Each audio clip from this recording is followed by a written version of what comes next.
Hey, what's up everyone? So Poco recently unveiled its first ever smartwatch called the Poco Watch, and like most of the company's products out in the market, it is tapping into the smartwatch segment with affordability in mind. The price of this smartwatch is around 80 euros and it's launching very soon in the Indian and Nepali markets as well. I have been using it for about a week or so now, so let me discuss if this is the best budget smartwatch to buy right now. But before that, let's unbox it real quick. As you can see, the watch comes in this standard Poco style packaging. First, there's the watch itself, then we have this elaborative paperwork and a 2-pin magnetic charger. And well, that's it. Okay, in terms of its looks, this watch is nothing extra. I have it in the standard black color variant, which looks very basic, but it is available in 2 other color options as well, blue and ivory. And if I had to choose, I would certainly go with ivory. Anyway, this is one comfortable smartwatch to wear. It is compact, it is lightweight, and the silicone straps are soft enough not to cause any discomfort. I do have to tell you that being a budget smartwatch whose build material is entirely made of plastic, this one does not feel that premium, but it does not feel very cheap either. So yeah, almost all is well on the design front, except I wish this button on the side was a bit more clicky. Another good thing about the Poco Watch is that it is 5 ATM certified, which means that it can withstand everything from minor splashes to drizzles to even showers and swimming. Now, talking about the display, here you are greeted with a 1.36 inches AMOLED screen that has really good contrasting colors.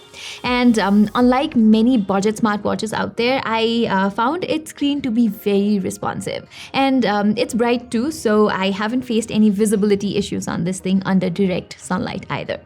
You also get an auto brightness feature here, for which the watch takes about a second or two to recognize the ambient lighting condition and adjust the brightness accordingly. So it's not that swift exactly, but it gets the job done. My only complaint about its display is that the raise to wake feature here does not work instantaneously, as the screen takes about a second to light up. And another thing is that its bezels are not the slimmest, which makes it look somewhat outdated in 2022. Now, onto the usability side of things, this watch pairs with Xiaomi's Mi Fitness app, which is available for both iOS and Android. Pairing and setting up the watch is really simple, and I like the fact that the app is very comprehensive and the settings are presented in an easy to understand manner, so going about the app will not be an issue for anyone. All your health-related data is there on the homepage itself. In my case, I have customized all the health metrics based on my priority, where the first 6 things include what I like to keep track of on a day-to-day basis. I guess the only thing that has bugged me a little about the app is that it takes quite some time to sync the data with the watch. And not just that, downloading and installing watch faces also takes about a minute or 2 here. Other than that, I am quite happy with the performance of this watch. It can measure your heart rate and SpO2 levels quite accurately, and more impressively, it gives very precise readings of your sleep data. It was able to depict the exact time I went to bed and the exact time I woke up, along with other metrics like REM sleep, deep sleep, light sleep, and even short naps. Apart from that, the Poco Watch can record other regular stuff like calories burnt and steps taken, along with stress monitoring, breathing training, and period tracking. For fitness tracking, there are more than 100 options to choose from on the Poco Watch, including common exercises like walking, running, and yoga, to some training-based exercises and dance, whereas you even have combat and water sport choices. Now, I am not someone who's into intense workouts or training, and all I do is a bit of running, some yoga, and I also like to go for walks to get my body moving. So that is fine for me as far as fitness tracking goes. But if you are an athlete or just someone who needs to track their exercise on a more professional basis, you will want to look somewhere else. Okay, moving on, just like the cheaper Redmi Watch 2 Lite we reviewed a while back, the Poco Watch also has built-in GPS, and I found their performance to be pretty similar. The GPS lock here is not instantaneous, as it takes about 10 to 15 seconds to catch the signal, although I found the location tracking to be pretty accurate. But do keep in mind that you cannot view your workout trail on the watch itself. That information is only available in the app. The Poco Watch also has automatic workout detection feature, but it only works with exercises such as running and walking. I found it to detect both of them just fine, but it does not pause when you stop, and you will have to do it manually, which has been a slight issue for me.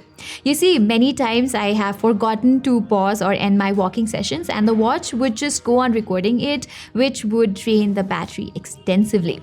So yeah, I wish Poco would push an update to fix this very soon.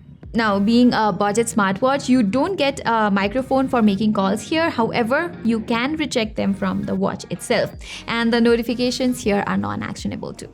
Okay, so I have been saving the best feature of the Poco Watch for the last, which has to be its battery life, hands down. I got around 7 days of endurance when using it with continuous heart rate monitoring turned on, along with tracking my SpO2 levels every 10 minutes. For charging, as I said in the beginning, you get a 2-pin magnetic charger inside the box, which takes just a little more than an hour and a half to get its battery from 0 to 100%. Alright, so after using the Poco Watch for a good number of days, what I can say is that it is definitely a good option in the budget smartwatch category. It is feature rich, everything in it works almost seamlessly, and I don't have many complaints on the usability side as well. However, I can't help but notice how it has the exact same specs as the Redmi Watch 2 that launched last year, which makes the Poco Watch yet another Xiaomi Poco rebranding affair. And if you've been following our channel long enough, you know that I am not a fan of rebrandings. I think it restricts creativity and innovation. So while I wish Poco had at least made some changes, maybe on the design front, or added some features to differentiate, sadly, that is not the case. Other than that, as I already said before, this is a pretty reliable budget smartwatch that you can buy right now.